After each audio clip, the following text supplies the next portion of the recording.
I wanted 2024 to be my year where I actually take action, where I actually start doing things and not just listing things, because I find that I get stuck in the strategy phase and in the planning phase, and so I just needed to take action. This is my big push of just getting it done. Welcome to the 2024 Decluttering Challenge. That's what I'm going to call it. It's my personal challenge, but I'm also inviting you, if you have things in your life that you need to declutter that you've been putting off, let's do it together.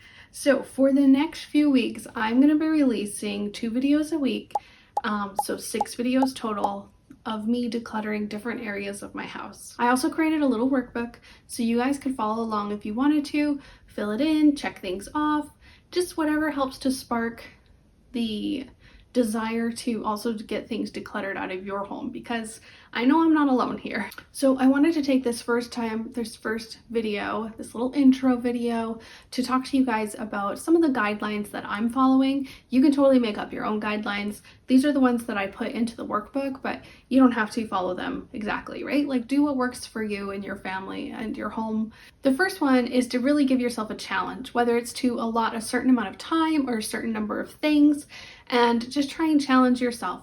For me personally, I'm going to try and get over a declutter 1001 things from my home in the month of December. For you, it might be a number of things. It might be just a certain time each day. It could be 5 minutes, it could be for 15 minutes. You just spend time doing it and just trying to find at least one thing that you can kind of declutter or tidy up, whatever you feel is appropriate for you. Maybe even just decluttering one thing a week. If you want to participate in this challenge, even just decluttering one thing, it includes you too. So if you are joining in on the challenge, please comment below so we know who we are all doing this challenge with. Guideline number 2 is to decide why you want to declutter. Like, what is your reason here? Maybe you've been meaning to downsize on the like a storage unit, or maybe you've inherited a lot of things that you need to go through at some point in time, and you just want to just challenge yourself to just pick through a few things a day or a week or whatever works. For me, I wanted 2024 to be my year where I actually take action, where I actually start doing things and not just listing things, because I find that I get stuck in the strategy phase and in the planning phase, and so I just needed to take action. So I wanted this as like a push to finally get things out the door, because I've been thinking about it and I've been planning for it and I've been gathering donations, but I haven't gotten them out the door. Well, I've gotten some out the door, but not all of them that I intended to. So this is my big push of just getting it done. Okay, guideline number 3 is to focus on just one area at a time. I have different rooms listed for areas that I'm going to be working on, but you don't have to work at the same pace or size as what I'm doing. A good place to start is starting with just one cabinet, or even just one shelf in that cabinet. If you watch my last few videos, I did like a junk drawer cleaning video, my cleaning closet, where there was just a lot of stuff and it took me hours to go through. But you guys don't have to do that same size of action, right? So just focus on one shelf, one drawer, one cabinet, one box, whatever it is. Just do a little bit at a time, or a time limit. I really love the time limit, because then you know after those 15 minutes, you're just going to kind of tidy up, put things away that need to go away, put things in the donation pile that need to go in the donation pile, throw your trash away. You're done for the day. Now, when we donate things, we often have a lot of guilt surrounding that. And to help you with that, I just want you to think of, what do you use right now in your life? What are you using that you actually need right now? And if you're not using it right now, it just helps to release some of the guilt of like, well, I'm not using it, so I can let it go. Or it's become so torn, I can't use it properly, I need to replace it, I'm gonna let this one go so I have room for a new one. Whatever you need to do. I keep saying that, I need to stop. And also the things that bring you joy. Of course, we got Marie Kondo telling us to do things that bring us joy. It's true.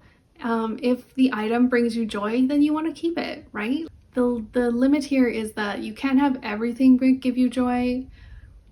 You know, like, not everything is going to bring you joy, or else the things that bring you joy aren't as special as they should be. So not everything can be special. And if you're at a place where everything's special in your life, then maybe this challenge isn't for you. Okay, number 5 is a crucial one, and it is to decide when you're going to take the things out of your home. This has been a big hang up for me. I've just plopped them into my office where I don't go very often, and then they live there for months. And what I need to do is put them right into my car, and then that way twice a week, because that's when I'm going to try and get these videos out. Twice a day I go to the donation center, drop them off. Okay, and then the last one is number 6. If you are going to decide on a certain number of items to declutter, then you might want to distinguish what counts as an item. So for me, I'm literally counting each item because I want to get rid of 1,000. So every dead battery, every paper clip, every piece of paper, all of those things count as one item. Unless like I'm staring at a giant pile of papers, then I might just go, that's 10 or whatever. Now, it's always nice to just have a list of questions that you can think of as you're going through items. Sometimes it's hard to figure out, like, do I need this or not? And so here's a list. I'm going to put it up on the screen for you guys so you can follow along, but this is what I have come up with. Would I buy this item again? If it's broken, torn, or stained, would I pay to fix this or schedule time to fix this myself? If yes, I'm going to schedule it now, and if no, I'm going to let go of it. This is a funny one, but if the item was covered in poop, would I try to save it? Now, this is serious. Like, it shows you what you truly care about. If you're willing to save it from having crap on it, then obviously you care about it more than other things. Do I want to keep maintaining this? Is this area of my home being used to its full potential? When was the last time I used this item? Could I borrow this item in the future if I needed to use it? For some things you might not want to get rid of because you do use them occasionally, but maybe they don't need to reside in the location that you're living in all the time.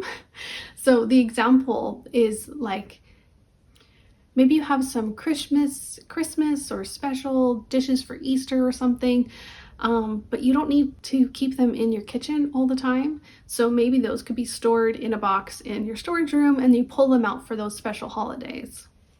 That helps to declutter your kitchen, and it might add a box to your storage room, but it's out of the way of your daily used space, and so it helps you use the kitchen in a more purposeful way.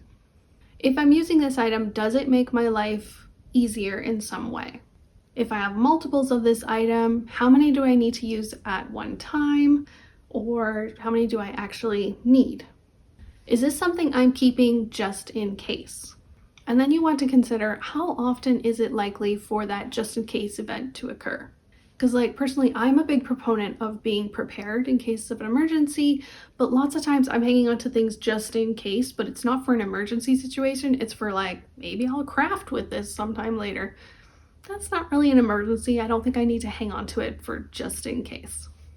For sentimental items, we want to consider if it's actually sentimental or if maybe we just have a couple memories around it.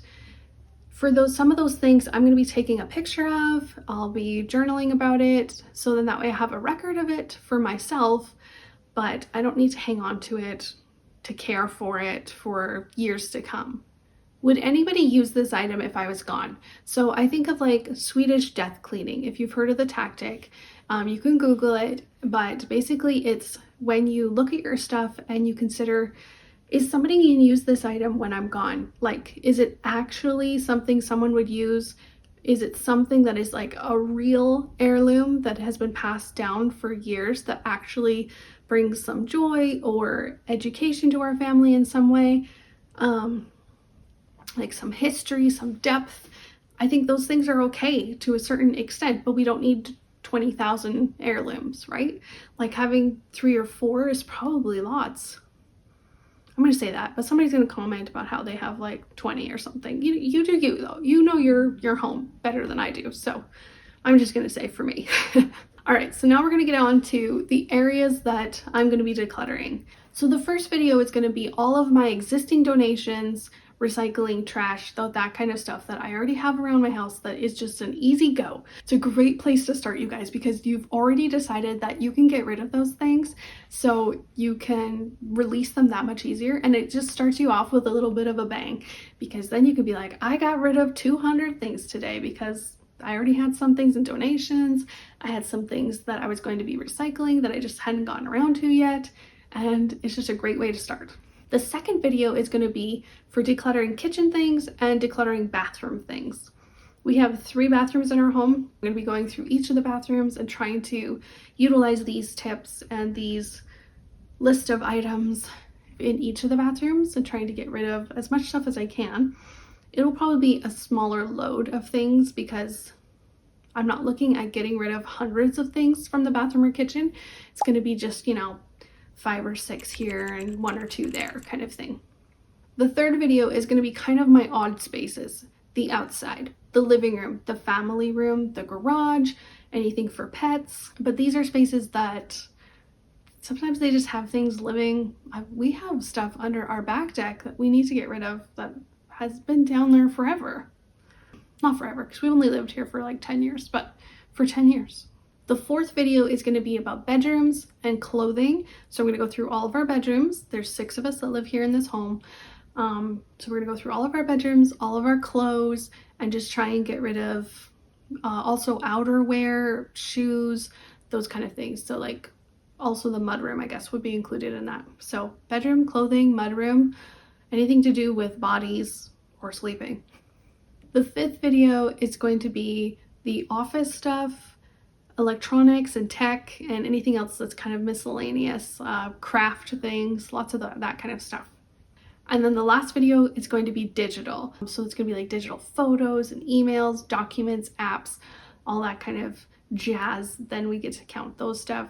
That'll just help boost us past the number of things that we said we were going to declutter, the things that we were going to declutter, so that we actually reach our goals. I counted up all the things that I think I'm going to be ready to declutter. I am well over 1,000. So I'm pretty excited for this challenge, and I hope that you guys are too.